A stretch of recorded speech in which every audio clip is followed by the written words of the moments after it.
Swayam Prabha. Digital India. Educated India.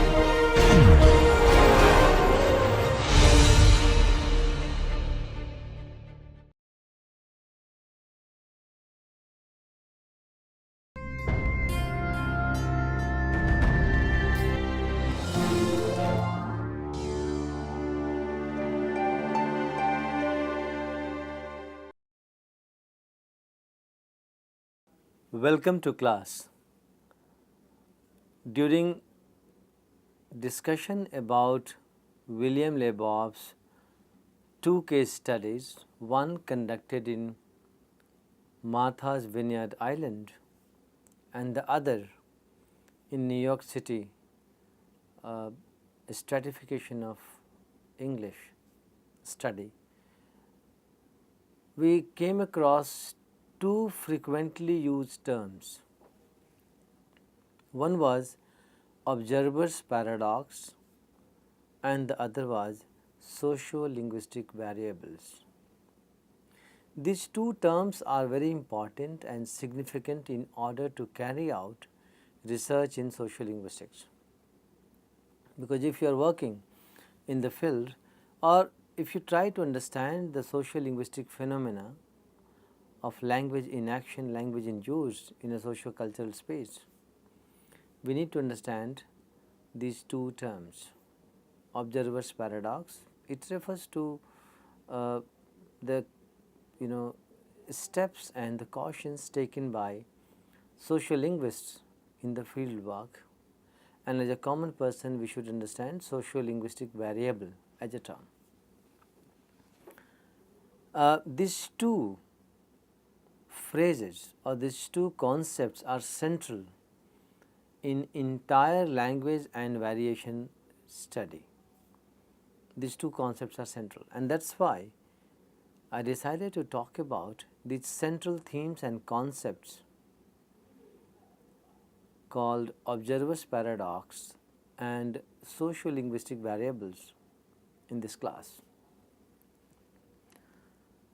You remember the centralized diphthongs in Martha Vineyard Island that we talked in case study 1 by William Lebov in our one of the lectures, and we saw that a particular sound becomes the marker of identity, and in the age group of 31 and 45 that believes to be custodian of the language, culture and lifestyle of the Martha's Vineyard Island was so particular about using it and asserting their identity in contrast with the identity of the outside visitors. Not only that, we also saw that in 3 departmental stores of 3 different socioeconomic strata in terms of visitors and salespersons working there, a particular sound becomes the marker of identity. And Lebov concludes that the ranking of the occurrence of the sound can be compared with the social ranking, stratification. So, how come a single small sound becomes such a vigorous marker of identity in both the cases, and how it becomes a sociolinguistic variable? But the question is that is it easy to go and record and witness the real, regular, unmarked natural speech? That too when the researcher is present around, and those days tape recorders were used. Today we have very sophisticated devices for recording, but imagine those 60s and 70s when we had the primitive old style equipments. So, the presence of the researcher or the investigator, for example, if you are taking interview, the whole setup makes the speaker conscious, and in the purpose of getting the natural data, natural speech is defeated because the interviewee or the person who is giving you data or the person who is interacting with you becomes conscious, and then you find a different register altogether. So, it is a very tricky situation, and Lebov categorically mentions observer's paradox. So, we work in a paradox where we want to have natural speech, at the same time our presence or our setting that we create for this recording makes the respondent conscious, and he comes up with a more formalized register. So, that is the paradox, how to collect data then, and how to identify sociolinguistic variables for which we are looking for data. So, these two are technique related concepts in the variation studies, and that is why they are so crucial and central to this whole enterprise. And today we are going to talk about these two concepts, observer's paradox and sociolinguistic variables. The term observer's paradox was coined by William Lebov himself, because during his visit to Martha Vineyard Island, he faced the same thing, he experienced the same thing, and then he resorted to a variety of ways for getting the natural speech from respondents, and he coined this term observer's paradox, how the sociolinguist or the researcher or the person in the field works in this paradox and how to resolve this paradox.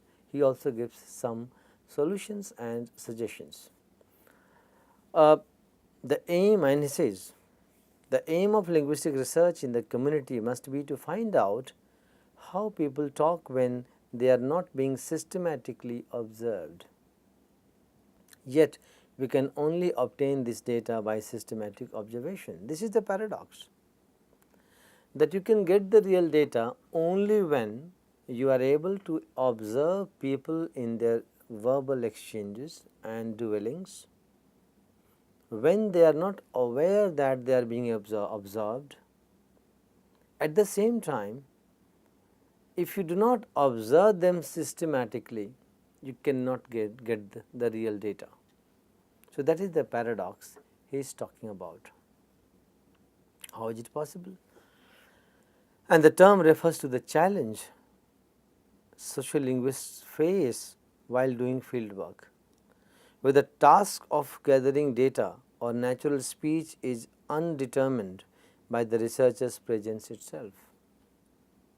So, it is interesting, your presence makes the other person conscious, and here are you to collect a natural speech and data without making the respondent conscious.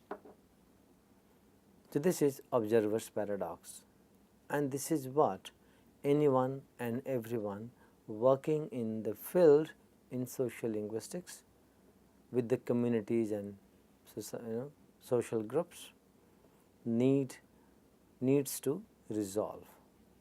So, observer's paradox, what is observer paradox? Now, I think you are able to understand, and how to resolve this paradox in order to get the real data. So, as a field worker attempts to observe the daily vernacular of a speaker in an interview, the speaker is aware that their speech is being used for only scholarly and research purpose, still he or she is likely to adopt a formal register. So, as a researcher or as a sociolinguist, when you approach a respondent, a group of respondents, you brief them your intent, you brief them about the purpose of this study, and you get the consent from them. So, no ethical dilemma here. You give you get the consent and you give the details of your purpose and intent. But one thing is for sure, that despite knowing the fact that their speech is being systematically observed only for academic purpose and research purpose, they still become suspicious and conscious. And the whole purpose of collecting natural speech and natural sample is defeated.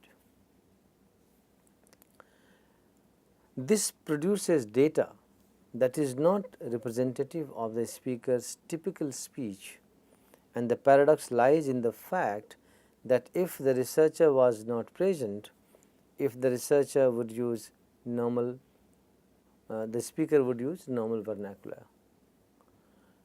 So, the reason for why and the object for what we are looking for gets lost in the process.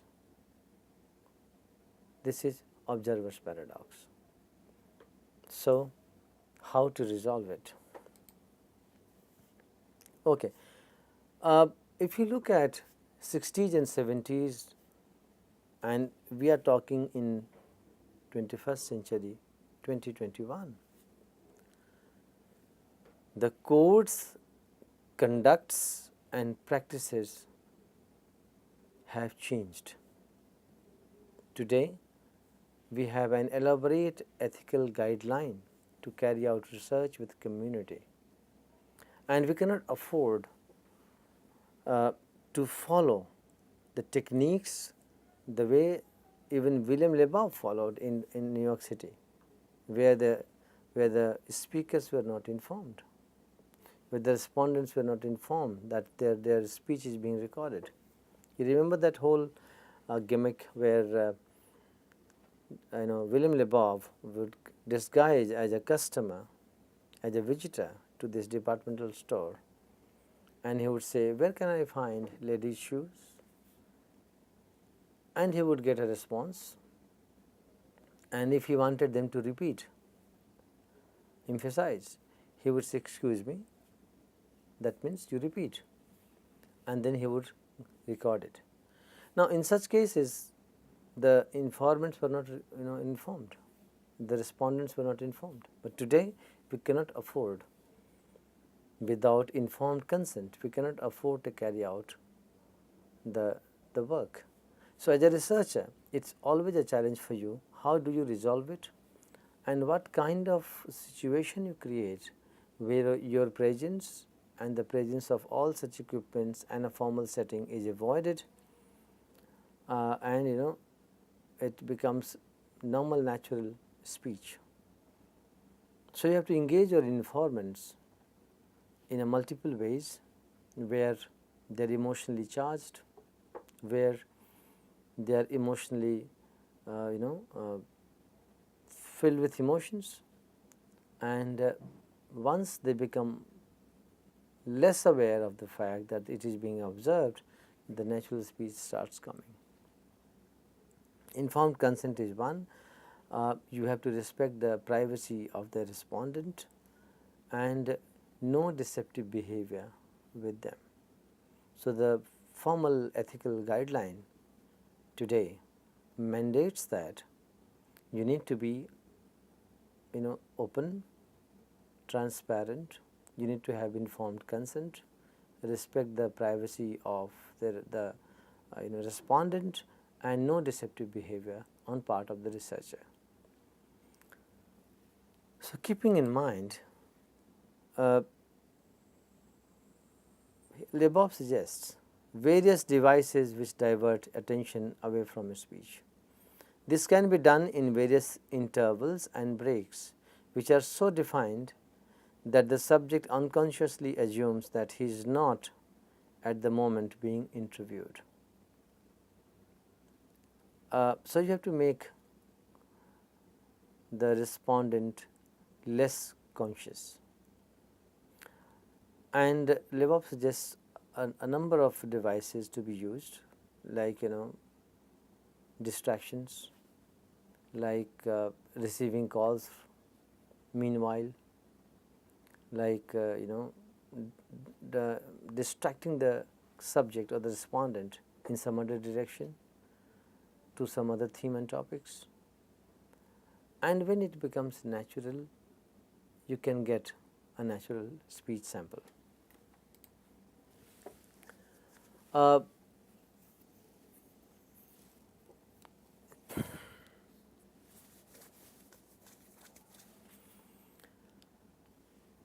What is important is that as a researcher, we have to be in the field to collect casual, regular, unmarked expression. Unmarked expression? Unmarked expression means where out of all possible choices, the most frequent and natural choice that the respondent makes. Because if the respondent tries to make another choice which is not normally a choice for regular speech, then that is a marked expression. Unmarked means which is natural, spontaneous and a regular choice in terms of any word, sentence, expression, any idiomatic expressions, whatever. So, during his Martha Vineyard Islands survey, Lebov tried to influence and charge the respondents with emotions. So, for example, danger of death questions. So, he would ask, have you ever been in a situation in which you were in a serious danger of being killed? And this question would make the respondent nostalgic and lost his own ideas, remembering and narrating any such event where he or she felt the danger of death. Possibly one of the examples of Martha Vineyard's Island story or research, there was a person who remembered how he was almost killed by his brother, and interestingly the wife was not even aware of it after so many years of their marriage. So, he would push them to this emotional area where they will be emotionally charged and talk about the issue or the event. They would recount those moments, and they were so emotionally charged that they will forget that they are being observed, that they are being recorded, that their speech is being systematically observed. Questions like, often he becomes involved in the narration to the extent that sign of emotional tension appears. So, Lebov recounts in his 1972 work. He frames the objective of such initiatives and works in his 72 account. He says, the aim of linguistic research in the community must be to find out how people talk when they are not being systematically observed. Yet we can only obtain this data by systematic observation. So, he continuously talks about this paradox and the ways you devise and invent to remove this paradox. That is important.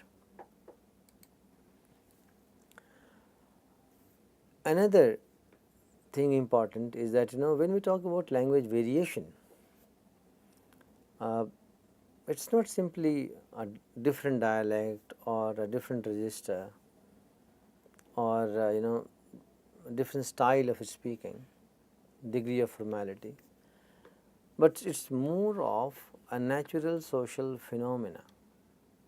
Because as a professor, when I talk to you in a class, my register is entirely different.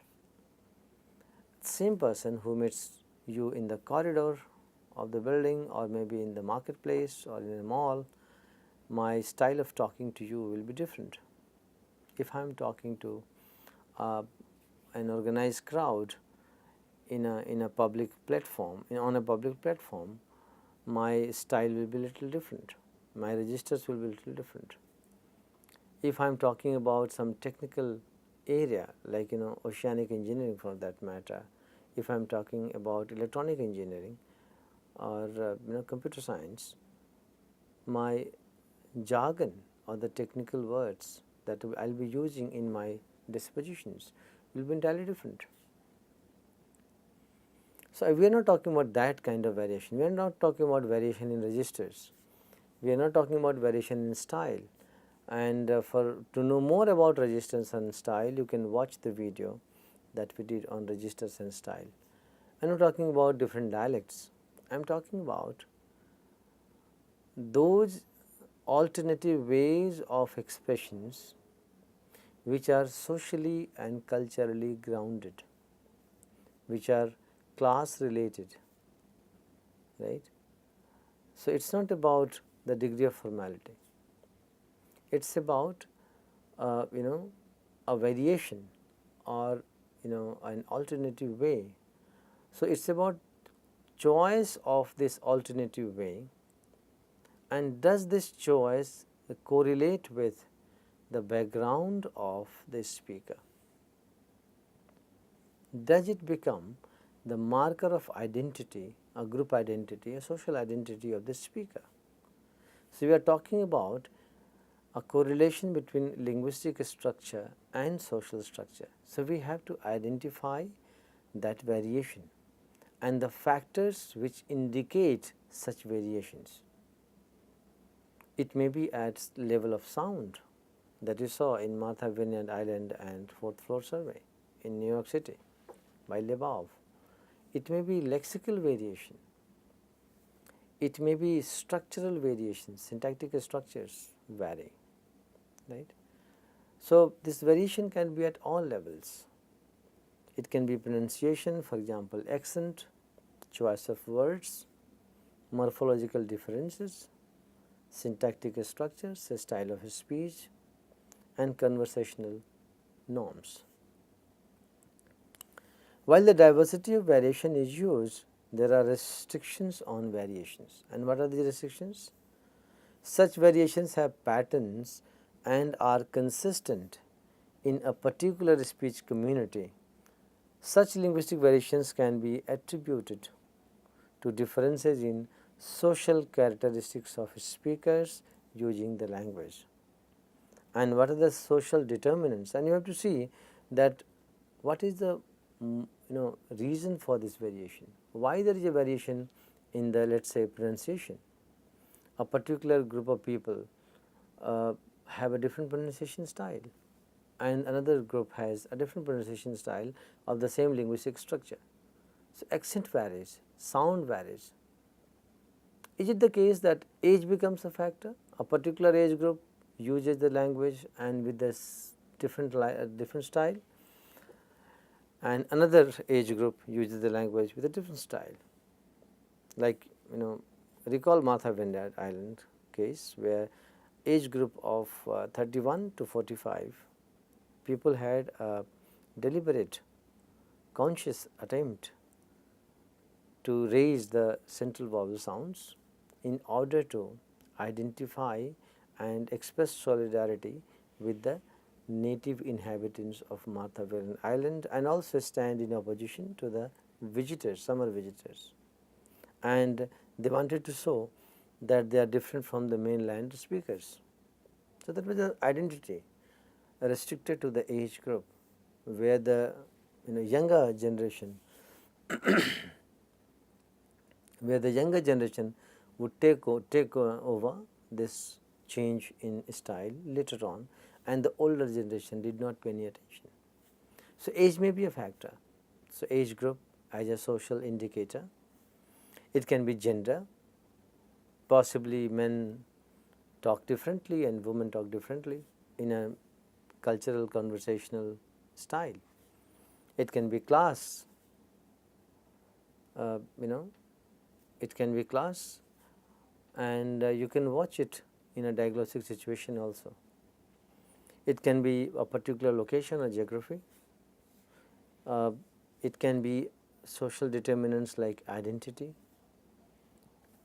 and it can be showing solidarity and following the group norm. So, you have to be very keen observer of these variations, and also you have to find the social determinants of these variations. If you are able to identify these, then you can start working on these variables, and such variables which have corresponding connection with the social variability are called sociolinguistic variables. They are linguistic variables, but they have deep rooted connection with the social structure, social variables, and that is why they are called sociolinguistic variable. So, what is a sociolinguistic variable? Lebov specifies the idea of sociolinguistic variable. He says that a variable which is very high in frequency in occurrence of natural speech of people, which has a certain immunity from conscious suppression. That means you do not do it deliberately, it becomes part of your regular repertoire. It is an unmarked thing unless and until you are particular about it. So, it is consciously suppressed, but it has to have, to become a sociolinguistic variable, it has to have immunity from such suppressions. That means you do not do it deliberately, it occurs naturally. It has to be an integral part of the larger structure.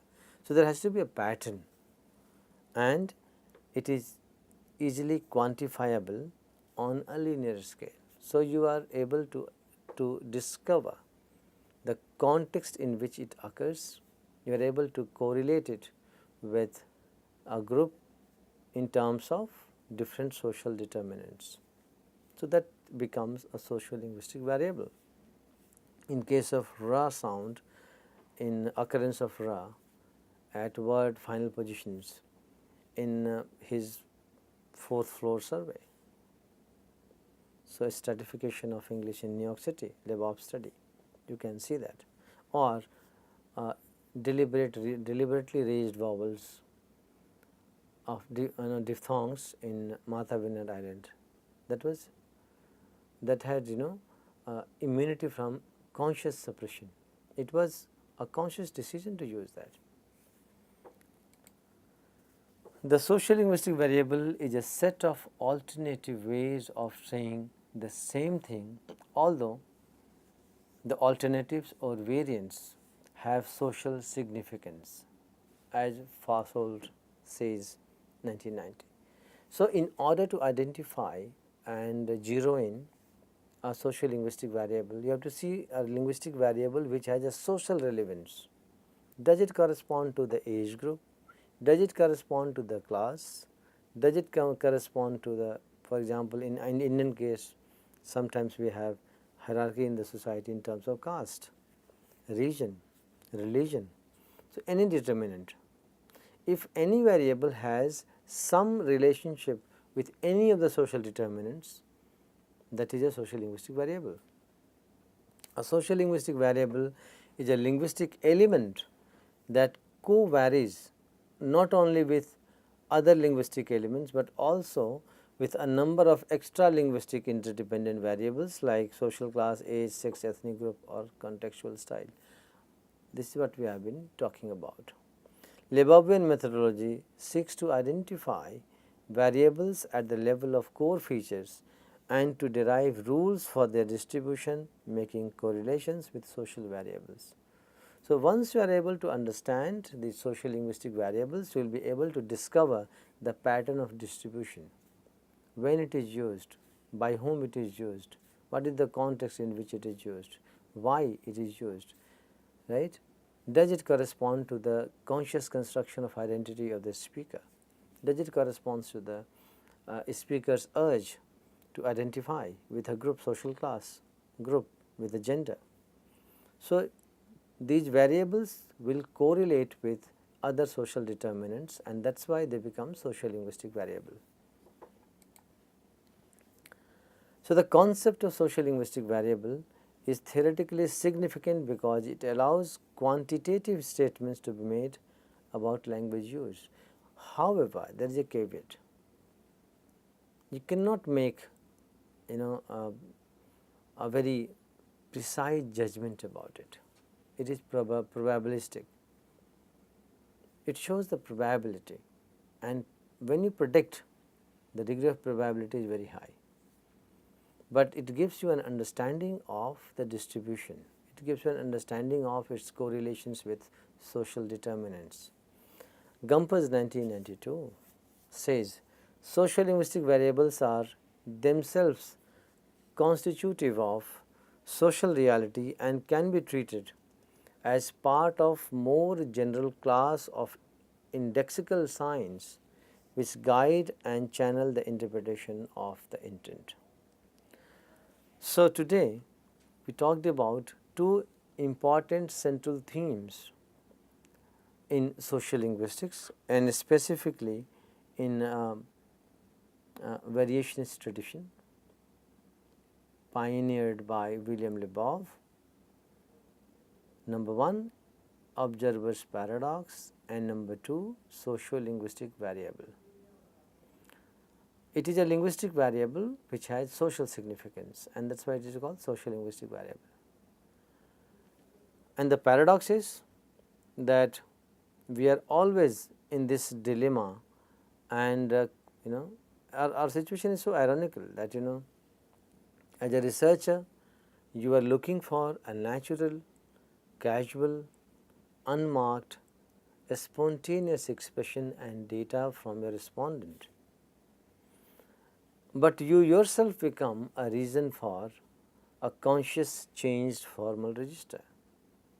So, you are looking for natural speech and you become the cause, because in your presence, in the presence of a formal setting, or the fact that the respondent's speech is being recorded and systematically observed, it makes the respondent conscious. And when the respondent becomes conscious, the respondent gives you an alternative formal register. So, you do not get the natural speech.